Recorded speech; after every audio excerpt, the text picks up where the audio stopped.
everybody. I want to set out our plan for managing COVID this autumn and winter, and I want you to cast your mind back exactly a year and think where we were last September as schools went back and the colder months approached, because in one way our position today is actually more challenging. We have higher levels of daily cases, thousands more, but in many other crucial respects, the British people, all of us collectively and individually, are incomparably better placed to fight the disease.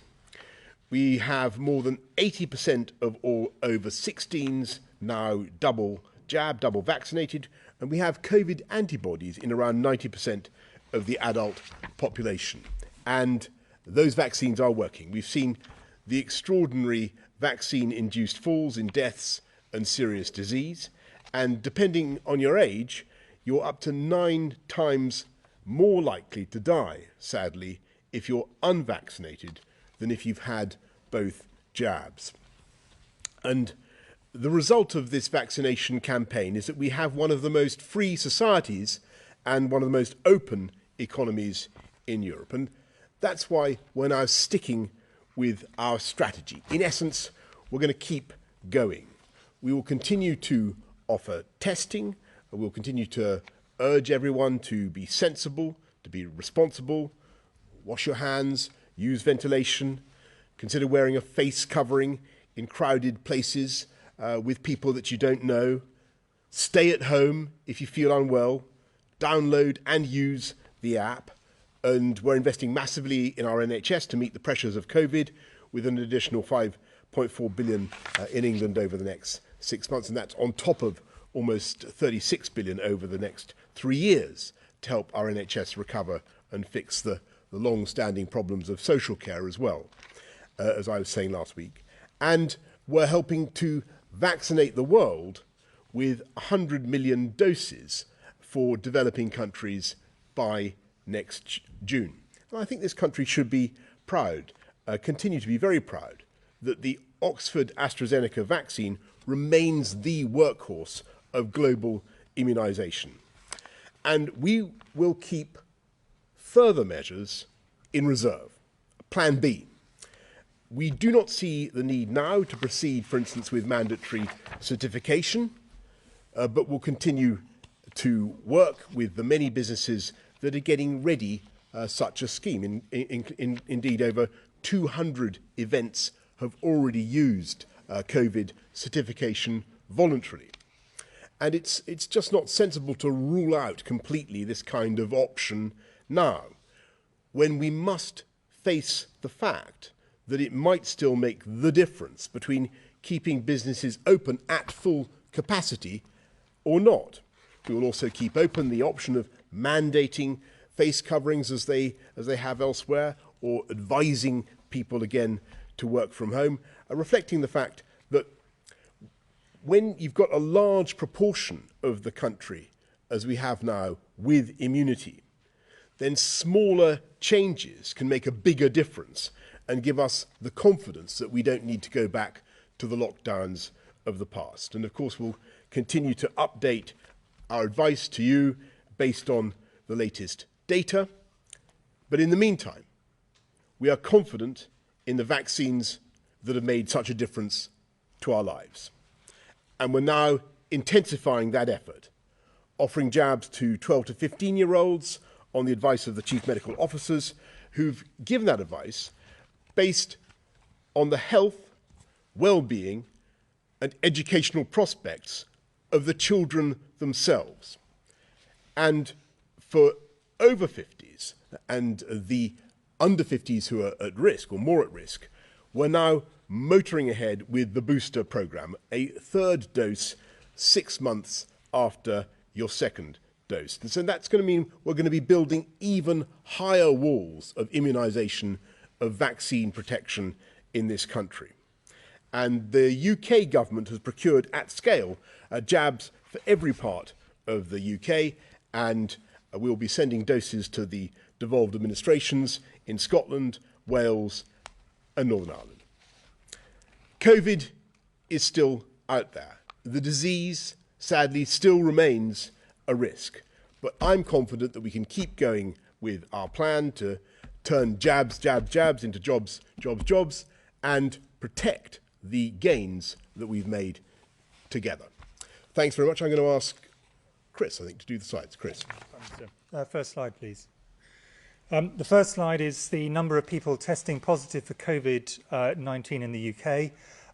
As everybody, I think, knows, there was a significant dip during the middle part of the year, started to rise in June and July. There was a peak which then eased off, but there's been a gradual drifting up over the last few weeks. It's stabilised over the last week, but I think we should be careful neither to overinterpret nor underinterpret this. At the moment, things have stabilised to some extent, but we are, as I'll come on to, going into a more difficult period of the year.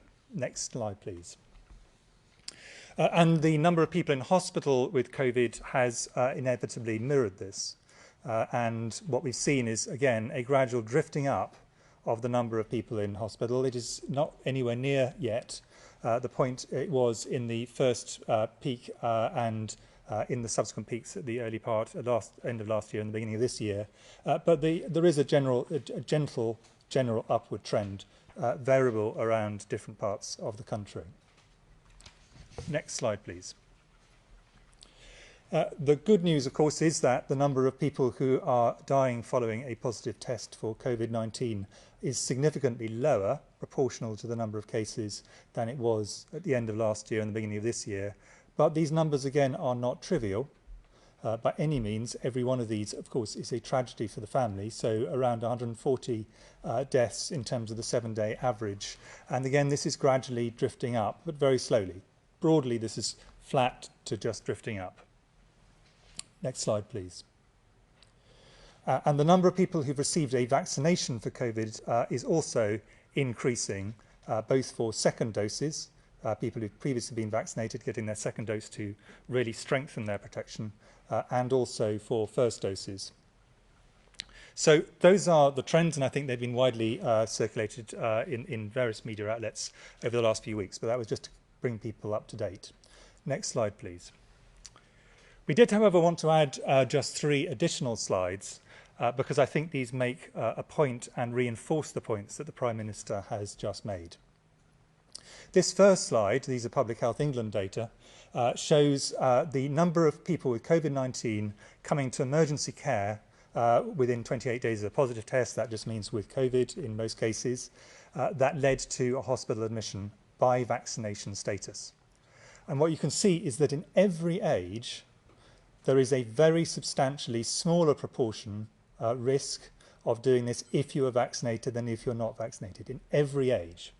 And actually, if you if you sort of just do a very crude look at the numbers, someone who is in their 30s and unvaccinated is running about the same risk as someone in their 70s who is vaccinated.